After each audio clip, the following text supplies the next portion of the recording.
Je suis sûre que vous saviez qu'une bonne nuit de sommeil est essentielle pour préserver votre capital santé et assurer votre réussite.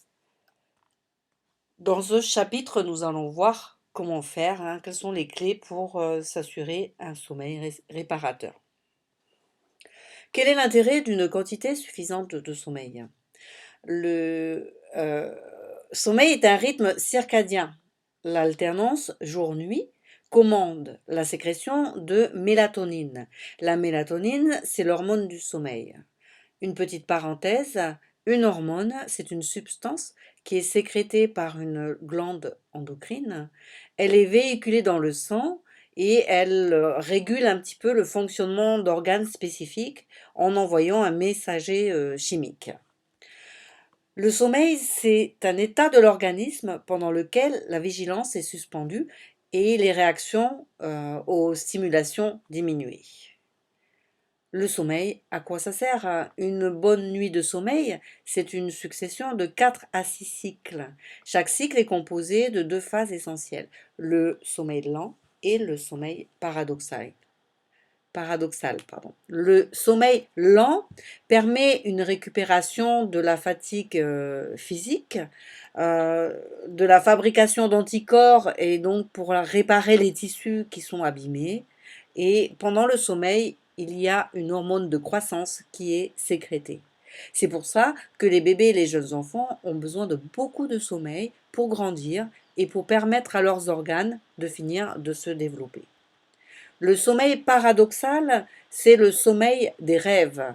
Il permet la récupération de la fatigue nerveuse et joue un rôle dans le développement des circuits nerveux et de la mémorisation. C'est le moment où le cerveau trie et organise les informations reçues dans la journée. Et si on ne dort pas assez? Quels sont les effets d'une quantité insuffisante de sommeil? Sur l'activité de la journée, tout d'abord, manque de concentration, somnolence, il y en a qui vont se reconnaître, hein. On a les yeux qui se ferment tout seuls et on ne peut pas s'empêcher de dormir sur sa table. Efficacité réduite et difficulté de compréhension, baisse de la vigilance. Sur la santé physique, on est fatigué, tout le monde le sait, hein, quand on dort pas assez, on est fatigué. On risque des maladies cardiovasculaires, je pense à l'hypertension artérielle, hein, et quand on ne dort pas assez, on grossit.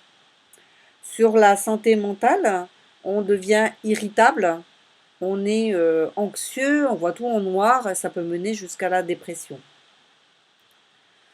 Euh, il y a aussi un risque d'accident qui va être augmenté. Accident de travail ou accident de trajet. Le travail est mal réalisé, on fait beaucoup d'erreurs, on est beaucoup plus lent avec les conséquences que cela peut entraîner. Quels sont les principaux troubles du sommeil et les plus fréquents? On va avoir, par exemple, des difficultés pour s'endormir ou on se réveille tout au long de la nuit, notre sommeil est de mauvaise qualité, ou on se réveille super tôt et impossible de se rendormir. C'est ce qu'on appelle l'insomnie. L'insomnie peut être occasionnelle, par exemple pour un événement exceptionnel, comme un examen, une maladie, une émotion vive, ou alors carrément le voisin qui fait la fête et le chien qui n'arrête pas d'aboyer. Ou ça devient plus grave quand l'insomnie devient chronique et ça dure depuis plus de 3 mois. Généralement, c'est quand on a des problèmes personnels ou au travail qu'on a du mal à régler. Un autre trouble du sommeil, c'est l'hypersomnie, qui se caractérise par un besoin d'heures de sommeil nettement plus important que la moyenne. Et les personnes ne peuvent pas contrôler tout au long de la journée, elles s'endorment. Elles ne contrôlent pas leur endormissement. Alors, quelles sont les clés? D'abord, l'environnement. On fait attention d'avoir une chambre confortable. Qu'est-ce que c'est confortable? Bien sombre, pas trop de lumière, la bonne température, ni trop chaud ni trop froid, pas de moustiques. Si on fait du sport, qu'on se bouge pendant la journée, on marche, on fait du jardin, euh, on- ou alors on fait carrément du sport, hein, ça fait qu'on a une bonne fatigue, ça va nous aider à mieux dormir.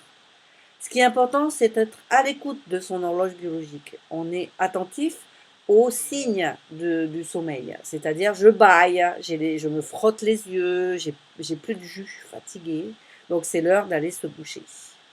C'est bien d'avoir un petit rituel. Alors, on peut prendre une bonne douche avant de se coucher, on peut écouter de la musique relaxante ou lire un livre, ou alors faire la technique de relaxation.